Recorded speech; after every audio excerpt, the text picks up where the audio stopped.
Hello everyone and welcome to week 4. This is an exciting week for a couple of reasons. One is that when we finish, you are halfway done with the course, and that's exciting. And secondly, this is the week that you will put together your first short paper.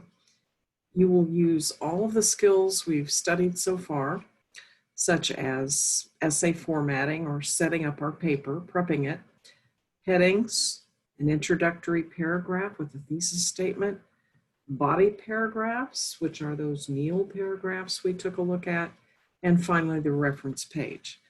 So this is going to be a fun week. We only have one discussion question and one assignment. And we will add this week another skill to finish off, and that's the conclusion. We'll be demonstrating that, and you have some good required reading and watching to do on that. So let's put our effort into this and complete the first half of this course. However, for a start, a few tips. I want you to use tutor.com this time, and that means that you submit a paper for review. I'm going to show you how to do that. And this can be in any state. It can be just a rough first draft. It can be what you think is going to be the finished paper. But send it over, make sure that you include in your download of your paper, include the tutor.com report.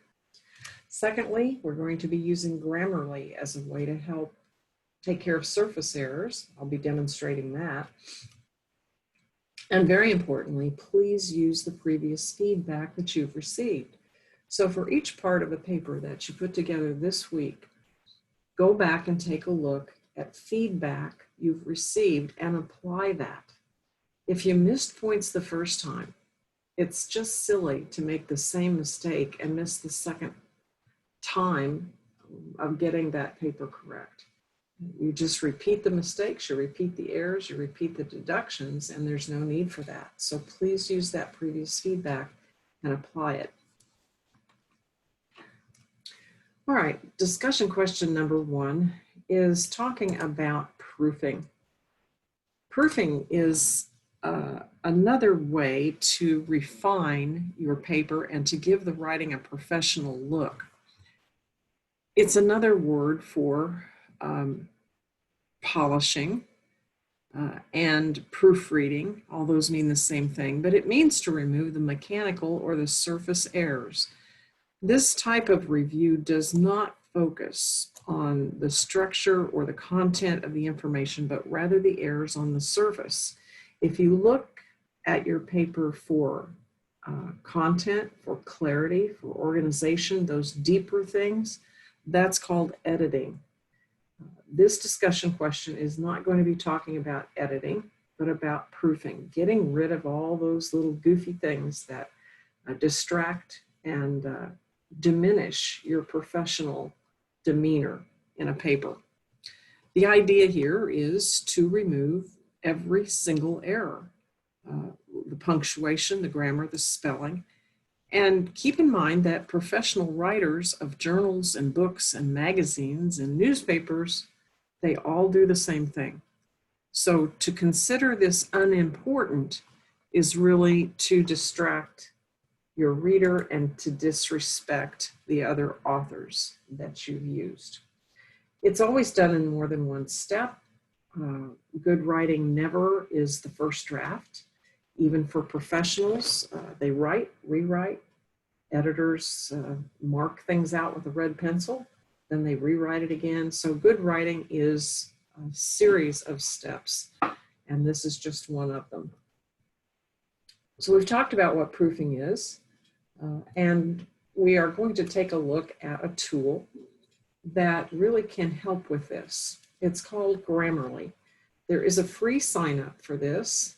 There are actually 2 levels of help that Grammarly will give you. One is a free site and one is a paid site. You do not need to pay for Grammarly to use the free version, and that's what we would like for you to do. Grammarly is a great tool if you use it, and I'm going to show you how to do that. Again, you're going to need more than Grammarly. There are other ways to proof your paper, having someone read it for you. you reading it backwards, you reading it out loud. There are a lot of goofy little tricks and tips, but it's important because no one way of proofing will probably catch everything. So let's take a look at Grammarly, and we'll be practicing with a paragraph when we go into our discussion form. And then you will be putting the corrected version back into the discussion form. And then talk about how is this useful, how will you use it, and so forth. So in order to do that, let me show you about Grammarly. Let me bring a couple of things into view here. One is the discussions, and let's go down to week 4.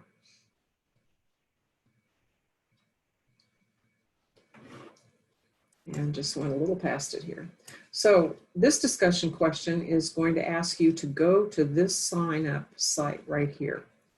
Sign up for the free version to use it. Now, when you do this, it's very user-friendly. You'll understand what to do, but it's going to ask you a series of questions, and you'll give some information, and then it will provide for you a demonstration document that will work just exactly like what you need. I'm going to show it to you, but mine's going to look a little different because I do have that premium paid version, but the idea behind it is just the same. So go over there, click on it, sign up for it, and then we're going to use the paragraph right here to put into it, but we'll do that in just a moment. First of all, let's go to Grammarly.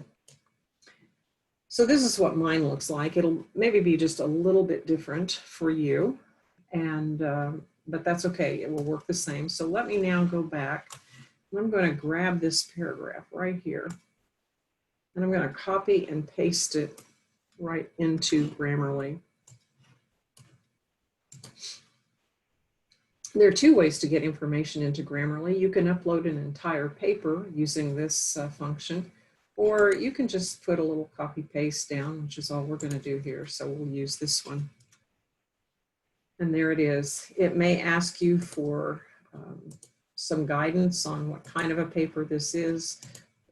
That's what mine does. But in any case, when you get to it, you're going to find that your writing may have some underlying colors in it, as this does. Each of those refer to an alert. You can see that there are 17 alerts in this report, and it will take you down to all of these things that Grammarly says it could be wrong. Now, it's really nice because you're going to learn a lot about punctuation, grammar, and so forth, because right here, these little boxes are very important to click on. First of all, it says you've got a punctuation error. And in this green box, it's saying you need a comma in front of the word each. If you look straight to your left, it will have automatically highlighted that word. So it's saying this word needs a comma in front of it. It says, it appears you're missing a comma, consider adding. And you say, I don't know, why should I add a comma there? Well, let's learn more. And it will take you right down a wonderful information path and explain to you just why.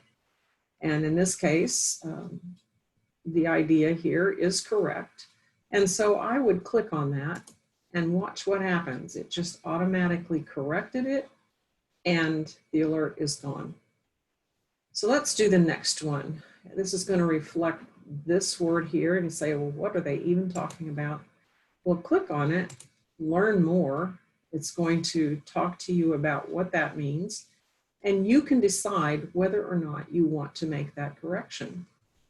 So most of the time, Grammarly will be correct, but remember that it is a machine. It's not a human brain, and sometimes it just gets it wrong. If the paper is written very, very poorly, Grammarly will just stop and won't even make any suggestions because it's confused. So keep in mind, this is artificial intelligence. It has limitations, but you as the writer can look at it and say, I think that that is a correct comment. I think I should make that. And sometimes you'll say, you know, I don't think that's right at all. Grammarly doesn't seem to understand what's going on here. And indeed, sometimes it's wrong. It's certainly right much more than it's wrong. But it's for you to decide. You're responsible for this. So if you think, I'm not going to fuss with this one, just come over here and dismiss it, and that will go away. So you'll go through all of the alerts that you find, correcting them as you go. Please click on the important information of Learn More. And again, this is really important. This one's talking about formality. We've already talked about that, and that's going to help you to remember what we learned. And continue on down. It says that the overall score is 49. So your performance is kind of listed here. There are 8 alerts for correctness, some for clarity. It's saying that you do have an engaging paper here. The delivery, however, is very off, and it will give you that. There is an option for plagiarism checker, but this is not available to you in the free version, and some other things aren't available. But it certainly is a help. Even if you find 2 or 3 things only, well, that's wonderful. You've gotten 2 or 3 things right that would have been wrong. So your faculty expects you to run your work through Grammarly before you submit it, and it will catch a lot. So let's pretend that we have gone through here and we've corrected everything that we want to correct. Simply copy and paste this, then the corrected version, and put it back into this site, the discussion site. And then please discuss the revisions with your peers. Perhaps you disagree, perhaps they missed something, you have some suggestions for them. And then reflect yourself in the initial post on these 2 items, the usefulness of the feedback and how you might use this tool as a writer. And that's it. This is pretty simple and pretty quick. It won't take you very long.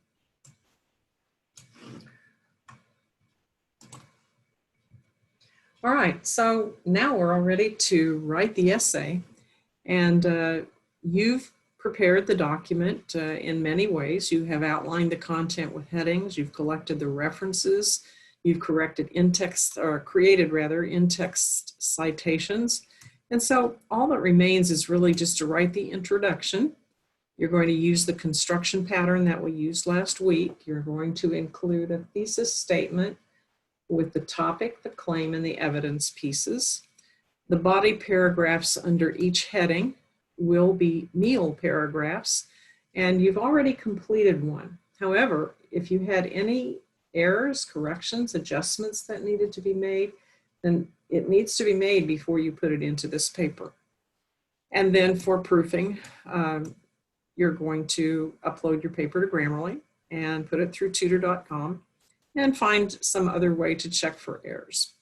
So let's take a closer look then at what we need to do. So you have an introduction, the thesis with 2 pieces of evidence, the level 2 paragraphs, and the conclusion. You're going to use Grammarly to check plus 2 other methods. You will send the draft through tutor.com and upload the tutor.com report along with your essay. And finally, locate the Safe Assign report that will be created. Every time you put an applicable assignment into the Dropbox, Safe Assign will create a report on unoriginal language. And so we want you to take a look, find that report, because we're going to be using it next week. So for a little demonstration here, let's take a look at what your paper would actually look like. This is the template. You are welcome to use it. The title of your paper goes here. Please remember that we have nothing in the header except a page number. Your name should be easy enough to fill out. Then this is just copied over, School of Nursing and Allied Health, Grantham University, scholarly writing for healthcare professions, and the faculty name, the due date. And once you get that in, just replace, after you replace the blue font with the correct information, just change it all to black, and certainly please take out those directions. That's what your title page should look like. Now for page 2, the title of your paper, you'll start with an introductory paragraph. 5 to 7 sentences. At the minimum, it needs to be 5 because we're going to have two broad, a very broad, and then a less broad sentence. And then we choose a narrow sentence, and then finally a narrower sentence, pointing and getting closer and kind of hinting at what your thesis statement is saying. And finally, the thesis statement, which includes the topic, the claim about the topic, and 2 pieces of evidence this time. And why 2 pieces of evidence this time? We've practiced with 3, but now we're changing that to 2. And the reason for that is that you are required to have 2 level 2 headings. Normally, we would mirror our thesis statement off the level 1 headings, but we are using the title as a level 1 just to make it simpler for you. When we have a title that functions as a title, then we have to have level 1 headings, and that makes a lot bigger paper, and we're kind of trying to start slow and easy here. So because the title is functioning as a level 1 heading, that means that your level 2 headings will be the main ideas of this paper. And so the thesis evidence should mirror those exactly. I'll show you a little more on that in a minute. After you get your 2 level 2 headings in there, the first supporting idea is placed. That's going to be a meal paragraph of 4 to 5 sentences. You have done already one of the meal paragraphs last week. And so please correct it, and you may use it here. If it's not corrected, you will miss the same things again. So please don't do that. And then you need to write a second meal paragraph for the second level 2 heading. That could be the first one or the second one. It doesn't matter which order they're in. The one that you did last week might have been the second one, not the first one. So whichever it is appropriate is fine. And then finally a conclusion, and the conclusion paragraph will be again 5 to 7 sentences. It is the same length as your introduction approximately. So a minimum number of sentences for that would be 5. And then finally, you'll put your references in alphabetical order, beginning with the last name down this page. You're going to have more than 1. I think you need 3. And you've already collected those, and you've already gotten feedback on those. So just place them in this reference, and you're done. A lot of this paper is already completed. It's now your opportunity and really responsibility to make the corrections and to complete the other paragraphs that you need. So that is what your paper is going to look like.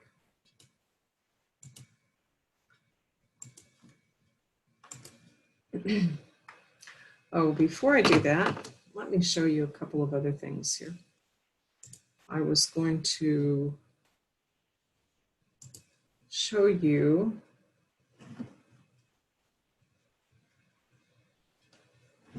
the conclusion. All right, so with an introduction, we are going broad to narrow. So the first 4 sentences are very broad, very general, and as we write a little further, we start sneaking up on our thesis, and finally we reveal the thesis and the claim, the evidence in the very last sentence of that introduction. For the conclusion, it's simply the opposite. You start with the thesis and you rephrase it with fresh wording in a completely different way. And then you begin to broaden out, and you do include the main points. So in this case, these 2 level 2s would have to appear in here somewhere. And then finally you end with a kind of a call to action, or the purpose of why you wanted your reader to read this. What is the takeaway? After reading and spending time in your paper, what is it that you want the reader to remember? And that should be the very last sentence. So let's take a look at this a little more carefully. Our thesis statement was that larger breed dogs, and that was kind of a typo, it really should be large breed dogs make the best pets because of the protective nature and strong loyalty to the family. So I'm claiming that they're the best. Why? Because of these 2 items. The evidence, which also then reflects protective nature down here in level 2, and strong loyalty down here in another level 2. I didn't put strong loyalty, I could have, But however you want to state it, it should clearly reflect that these two evidence pieces are what you're going to use as your main points of proof for your claim. So now let's flip that, and we'll start out in the conclusion with a fresh approach to that thesis statement by saying, pet owners who want to be protected from danger, there's that one, and enjoy a loyal canine friend, there's that one, should consider a larger breed dog. Investing in a forever friend should be a lifelong partnership based on the nature and characteristics of the breed that fits the owner. Large breed dogs are known for their protection of families based on their loyalty. And so we are just kind of summing up what we've talked about. We've included some of those major points. All of the major points should be included. And then our final two sentences, deciding on the breed that's right for the family is an important decision. And then our very last sentence, large breed dogs make lifelong contributions to any loving owner. And that's really what we're trying to say. Isn't that what we set up here? That large breed dogs make the best pets? And so we're restating it and just kind of tying it up.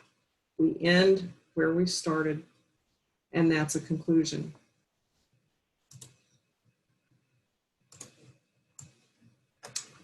All right, so we've taken a look at that. Now, I wanted just to go through with you quickly about references, because I know this is what seems to cause a lot of concern for students. And it's really not hard, but it is something that you have to work at just a little bit. So let's just step back and take a look at the references. A great place to go for information is the APA website and the reference guide here. So I've given you that. If you want to just click on it, you can go over there and take a look. But this breaks down exactly what you need in a reference. They've color-coded the various sections, and then they've explained each of those, exactly how you do it. So in this first section, we know that we need some authors. Well, how do I do that? Well, here's the box that tells you. Invert names so that the last name comes first, followed by a comma and the initials. Leave a space between the initials. Retain the order of the author's names. So that's pretty much everything you need to know about how to put an author name in a reference entry. Then the year, and end with a period. It's going to tell you exactly each section how to do it. Title of the article, and it's going to tell you that. Name of the periodical, and this is for a journal article, by the way, I should have mentioned that. The name of the periodical, which words to capitalize, you should italicize this one. The volume, how do you place the volume? What space do you use? What don't you do here? The issue number comes here. The page numbers come here, and finally the DOI if it has one. So this in a nutshell tells you exactly how to do a journal article. For this paper, you should have some journal articles. There are only 3 resources that are required, but 2 of them should be journal articles and only 1 of them a website, if at all. So please look at this. There's no reason to get a reference incorrect. It's right here for you. So take your time, take a look at this, and make sure that you are creating these according to APA 7. So I'm just going to run through a few examples with you again. This is a journal example, and you can find it in your text, section 10, point 3 and 5, or the APA website. So let's take a look. Here are our authors. Last name, comma, initial, period. In this case, there are 2 of them, so we use the ampersand rather than the word and those are our authors. There's nothing hard about that. It's very simple. Secondly comes the year of your publication. That's not hard. All you have to do is look at it, you'll see it, and put a period behind it. Then the name, the title of the article. Well, this is just a matter of copying it. So this isn't hard. The only thing you need to be concerned here about is whether or not you capitalize the title, if you italicize the title, but all of that is given to you in the reference we just looked at in the APA website. So in this case, no. With a journal article, you do not italicize the title and you do not capitalize every word. This title for a journal is to be written in sentence case, which means only the first word of the title. But if you have a colon, should you happen to have a colon, and this one does, you would then capitalize the first word after a colon, but nothing else. So again, this is really pretty simple, and please put a period after the title. Then comes the journal. Which journal did you get this journal article from? Well, it was the Journal of Dogs, and this one is italicized. So in every reference entry, there's only one thing italicized, if anything is. So you never see title and journal, the title and the journal both italicized. You would only see one. And in the case of the journal example, the name of the journal is the more important one. That is italicized. The title is not. Then comes the volume number and the issue number together. Now notice the first line, we have periods after everything, after the authors, after the date, after the title. But when it comes to the journal with a volume and an issue, we do not. We put a comma there because we're really saying we're not finished with the information about the journal. So we're not closing it off with a period. We're leaving that open with a comma. And so Journal of Dogs, you see, is italicized, but so is the volume number. Do you see that the issue number is not? And indeed, it is not. It is standing up straight. Also notice that there is no space between the volume and the issue number. And all of this information is given to you on that same screen I showed you just a couple of slides ago. You don't have to memorize this. You can just look and read and do. Here's another comma. That means, that signals that we're not finished with the information about this journal yet. And so the last piece we need here would be the page numbers. And you see that period.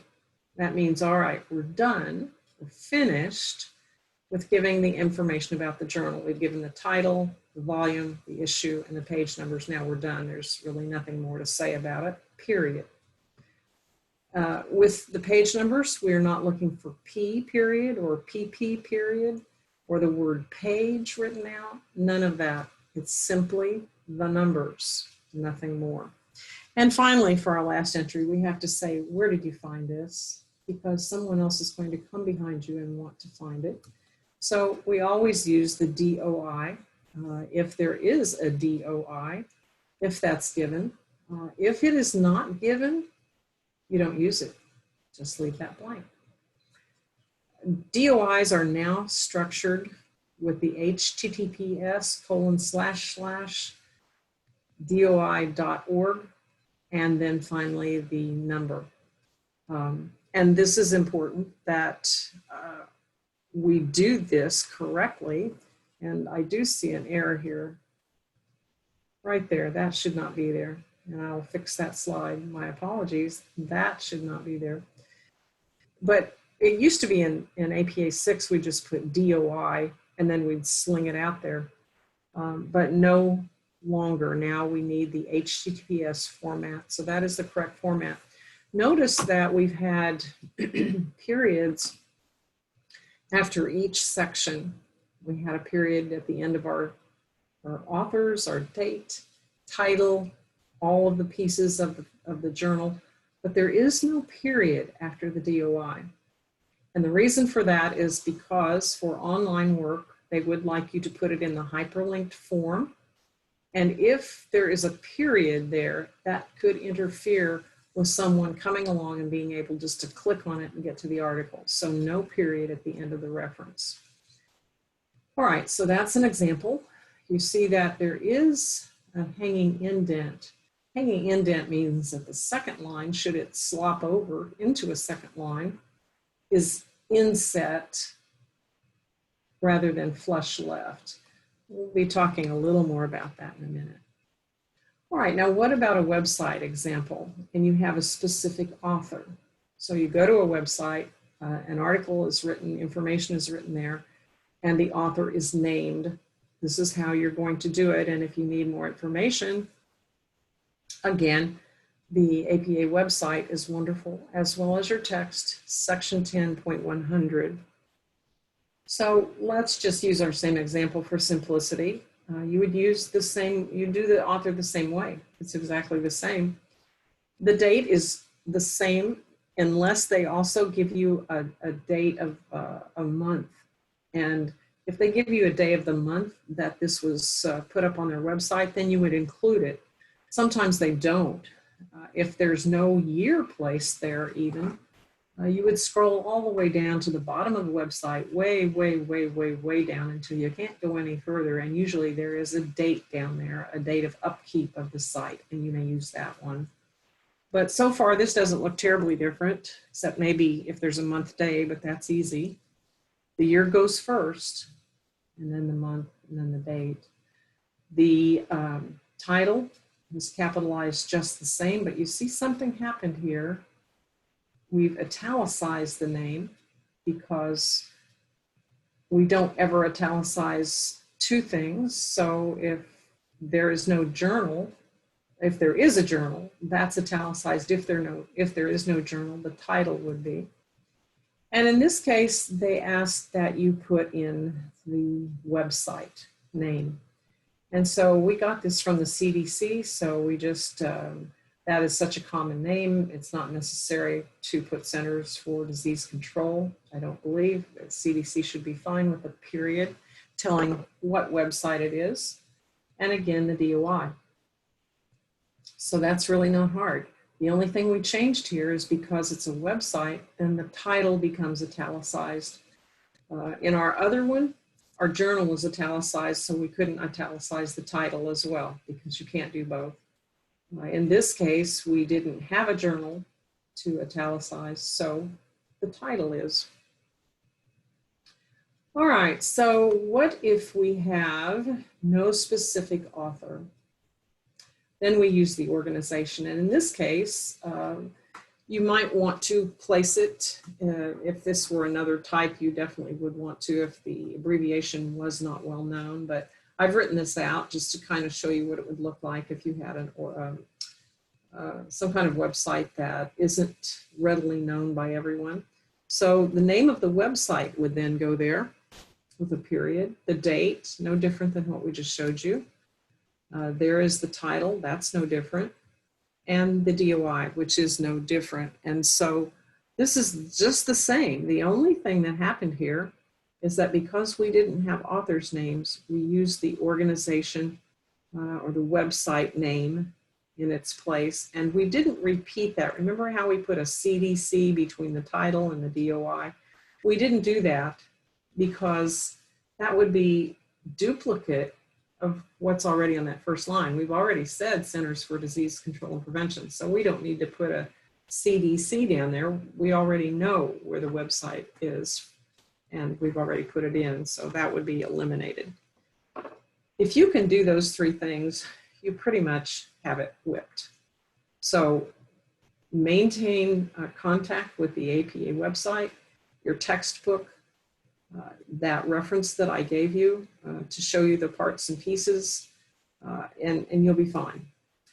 One word about retrieved from, and if you're APA 6 users, you know that we used to say this on our reference entries, but retrieved from is now verboten. We're not doing that anymore. So no more retrieved from, that's gone, that's old. There's only one exception to that, and that is if you have rapidly changing data. Let's assume that you are doing a paper on the coronavirus and you are speaking specifically to the mortality rate. Well, as you know, this could be changing daily. A number like that changes, and it's such a rapid change that in that case, they do it this way: retrieved October 11th, 2020 from, and then they give the website. And so that just simply says that when a person reads your work, and it's 2 or 3 months down line from when this was done, they will say, well, that doesn't look right. Those figures don't seem right at all. But you will cover yourself by putting in the words retrieved October 11th. And then they will go, oh, yeah. So they wrote that a few months ago. I see why now. So that would be the only exception. You will run into that very infrequently. So basically, don't say retrieved from. A reminder about spacing and hanging indents. I'd like to show you that just so we can kind of review and refresh our minds about it. This isn't hard, but it's something that people miss a lot. Let's just start at the front. Start with the title of your paper page and always go up here after you've highlighted it, go up to paragraph, click this little down arrow and you'll get a paragraph box. One box is talking about the spacing right here, and it should be 0000. And indeed, ours did come out to be correct. So that is correct, 000, but check it because it'll look funny if it's not right. We put the title of this paper, 1, 2, 3 lines down, 3 to 4 lines is fine. And then 1, 2, 3, we put it down 3. It could have actually gone 4 if we wanted to, but since these are jumping double spacing, I think this is fine to have it at 3. So it should look like that. So make sure that the title is bolded, that you have moved it down 3 to 4 lines from the top, and about the same amount of space is between the title and the remaining 5 lines. Page 2, title goes again at the top of the page. It is bolded. Page 3, the word references goes at the top of the page. It is bolded. And then you begin to list your references. Now I've just put some on here. They don't connect together in any way, but just for the sake of showing you and demonstrating a couple of things here. So one of the first things that I see that is wrong is that they're not in alphabetical order, and they must be. So we're going to just take this one and put it down at the bottom here. And then GR and GI, that isn't working. So we've got to get the GI. Let's move this up just a little bit, give us some room, and move this down out of the way. Because we're going to take this GR and we're going to plunk it down after the GI. So now they are in alphabetical order, and that's the way they should be. And this one's tucked right up underneath this references. Now, if you look at that, you're going to see that it's kind of haphazard. So the first thing you need to do is highlight the page, come to the paragraph, settings, look at the spacing. And do you see what's wrong? It should be 0000. So you set that, you click OK, and you can see it jump. Now we've got the double spacing correct, but we do have some extra spacing in here. See all this extra spacing? So just take that out. It's just extra lines. It's still double spaced, but there are extra lines in it. All right, now that's looking a little better, but it's still not right. Oh, what's wrong? All right, let's go through here and go to paragraph, and now come up to indentation and put hanging, and watch that jump. Then take the next one, paragraph, drop down, double spacing is right, but we need a hanging indent. There it goes, boom. And let's do the third one, just so you can see this happen again. And there it is. Now that is correct. So they're in alphabetical order. We are double spaced, that is correct. But now we have to take a look and see what else could be wrong. Well, looking at the first one, we see that it is indeed a website. It did have an author, it did give the month and the date, but we said that because we don't have a journal or the journal name to italicize, we are going to italicize something. So let's italicize this. And is. So now that's correct. Here is the name of the website. And we have our DOI. Oh, I'm sorry, not a DOI, a URL. If there's obviously no DOI on a website, you just go up to the top of the page and grab the URL and flop that down. We have done that with a, what am I trying to say here? Just a second. We've done that with a hyperlink. And let's just go click on it and see if we get where we're going. And it's coming up over here. And we look here, and sure enough, it's medium. That's the M for the medium site. The type, title, author, date, and so forth. So that took us exactly where it came from. So that is perfect. If after you click on them, sometimes they'll turn colors like this, and that's okay. If you want to double check your paper and make sure that they are going where they say they're going, that's fine. We know we can just hover over that and we can see that it is a hyperlink, so that is correct. Let's look at the second one. This one looks like and is a journal article, because here we have Psychology of Popular Media Culture, we have volume and an issue, page number. So we know this is a journal, so right away we know this has to be italicized. So let's do that. Home, I for italics, and there it is. The volume, however, also must be italicized, but not the issue. So here we have comma, comma, and then the period, and that is correct because we're saying we got everything about this journal that we want, so we put a period here. Here's the DOI and no period at the end. So far, everything looks good because we have a sentence case on this one and on this one. So we have only the first words capitalized, with the exception of this one because it happens to have a colon in its title. So we've capitalized that first word after the colon, but everything looks pretty good about this particular entry. The third one, just by looking at it, we know it's the World Health Organization. So now we have another website. We have the date, and it happened to give us a month and a day in addition to the year, so that's included correctly. Here's the title. It is in sentence case, so just the first word was capitalized, period afterwards. And so because this was did not have an author, we did not put a WHO here to indicate us here. Let's see, right here, we put the name of the website. We didn't have to here because it's already there. We didn't have an author, so we just had to stick that in there. We already know. And then here is the website. However, we have to italicize it. Why? Because it's not a journal article. If it were a journal article, we italicize the name of the journal.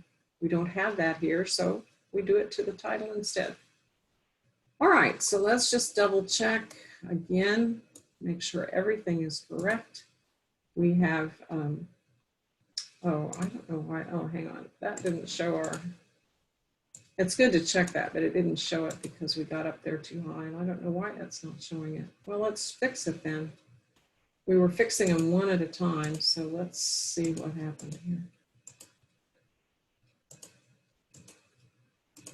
Okay, so it didn't change anything because actually I think it was in that setting, but it wasn't showing for some reason. So in any case, we're good. And there you have it. So again, your paper should look like this, with the exception of having 2 level 2s on page 2. Intro, 2 level 2s, conclusion.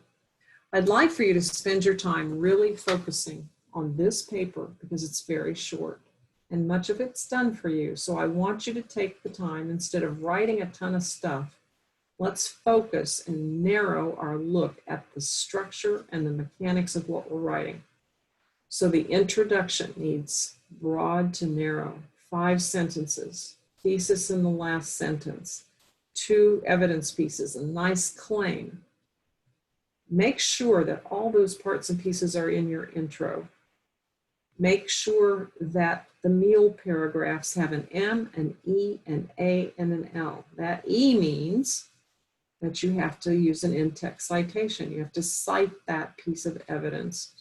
Sometimes your main topic sentence might need citing. Sometimes your analysis sentences might need citing. But for sure, you have to have at least one in there, or it's not a meal paragraph. Then make sure that you have that linking sentence that points down to, refers to, mentions the next topic beneath it. The first, always mentions the heading above. Then your conclusion, a reverse flip of the broad to narrow, going narrow to broad with refreshed language for your thesis statement, your references that are going to look beautiful, and you've got a wonderful paper. Short, yes, but we're practicing this week putting together every one of our components, just one time each. Let's see if we can do it. And certainly, if you have any questions at all, I am here for you. You have to just let me know that you have a question, that you have something that you just don't know how to do, you're not sure about it, please let me know. This is going to be a great week. Once you get this paper together, the remainder of the term simply expands step by step, just a little more each week until you get to that last paper and you say to yourself, hey, I can do this. Have a wonderful week. Let me know how I can help.